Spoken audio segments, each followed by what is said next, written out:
Anong paniniwala nyo? Lockbreed o inbreed? Pag pinagpares ba talaga ang magkapatid? Ang tawag ba is lockbreed o inbreed? Yan.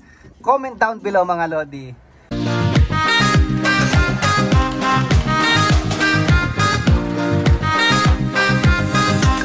So yun mga kalapatids, nakita nyo na naman yung pagmumukha ko. So for today's video, ayan mga kalapatids, may papakita ko sa inyo. Meron tayong pangmalakasang bagong pares. Ayan.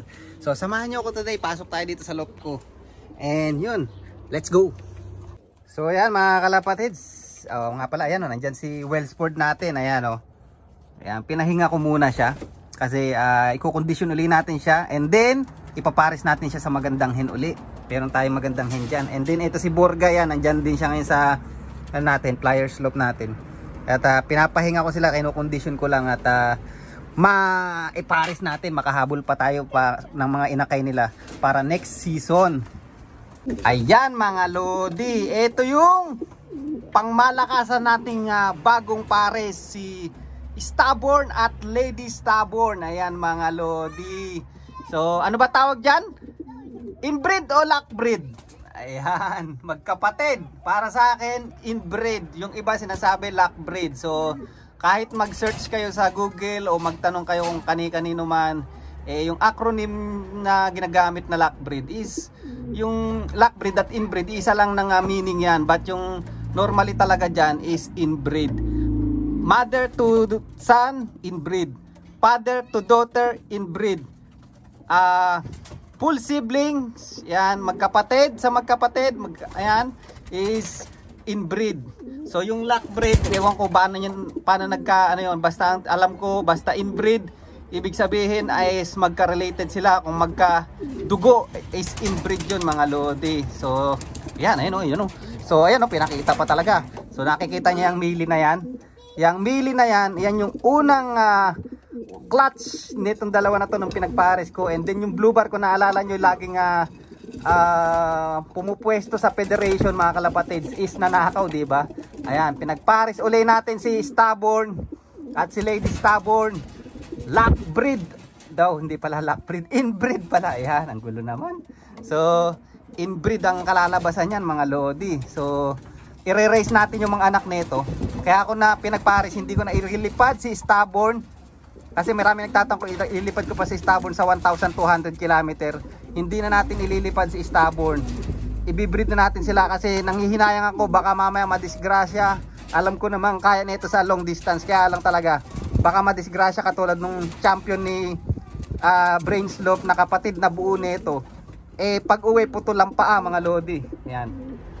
Ayan, lockbreed o inbreed ba ang tawag dyan pag magkapatid ang pinares? Ayan, comment down below mga lodi. No, nakaraan nagtatalo-talo sa sa comment section Ayan. Anong paniniwala nyo? Lockbreed o inbreed? Pag pinagpares ba talaga ang magkapatid? Ang tawag ba is lockbreed o inbreed? Yan. Comment down below mga lodi. Yan, ang ganda no? Ang ganda na naman lalabasin niya mga kalapatids. So i-raise natin yan. Kasi nung nakaraan talaga, nag-breed ako ng pinagpares ko tong magkapatid na to, si Lady Stubborn at si Stubborn. Ang ano ko lang talaga, para magkaroon ako ng stock bird nila. Kasi nga i-raise ko si Stubborn, mawala man si Stubborn, madisgrasya man, meron tayong stock bird ng bloodline niya. Kaya lang, nakati-katihan kong ilipad yung blue bar na anak nila. Aba, mantakin mo, pumupwesto sa federation, inbreed siya, pero pwede naman palang ilipad. So ngayon, dahil nakita kong malakas yung mga anak nila pag pinagpares, ayan, iaano natin ngayon, pinagpares na natin sila ngayon. And kailangan ko si Stubborn kasi magaling siyang racer at winner natin siya, buhay na trophy natin to mga lodi. And lahat ng mga anak niya is nagpe-perform katulad nito. Ayan ayan mga lodi, katulad yan. Ayan finisher natin ng 700 km and nung smash race ng 400 km, second place yan sa club. Ayan, yung mga red checker na yan, anak ni Stubborn yan mga lodi.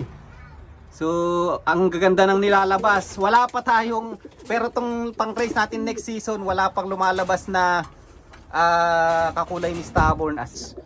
Wala pa tayong mili, pero ito sigurado maglalabas na ng mili tong magkapatid na to. Ayan, pero i-raise natin yung mga anak nila mga lodi. Right. Pero tong si Lady Stubborn, meron na rin siya nakadalawang clutch na sila kasi inulit ko yung pairing nitong si Wellsport saka si Lady Stubborn no nakaraan. Meron na silang dalawang clutch. Ito na yung nilabas. Ayan oh, napakaganda oh.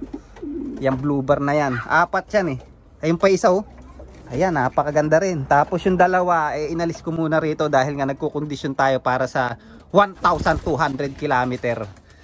Yan. Itong ibon na yan, yung white flight na yan, ayan oh. Yung white flight na yan mga lodi is 32 place yata siya sa nag-daybird. At ang nag-daybird lang nung araw na yun, out of 500 na ibon yata yun, mahigit. O 400 plus na ibon, let's say. 150 lang ang nag-clock on the day. At maswerte tayo na pa 32 place pa tayo dun. And yun, at maganda pa, nakauwi pa yung 5 natin na kinarga natin. Si Stubborn, si Junior Stubborn, si Batang Quiapo. Yan.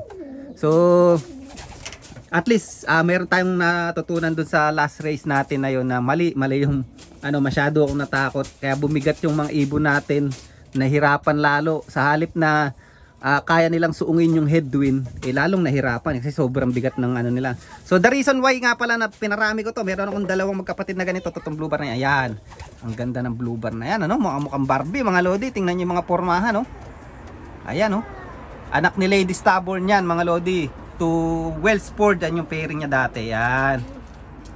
So ngayon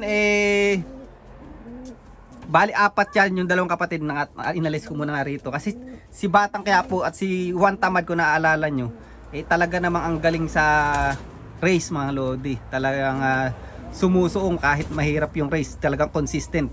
Kung sa 400 na ibon lagi siya, o 1,000 plus na ibon lagi silang nasa top 100 o top 50. Yan, lagi sila nandun lang.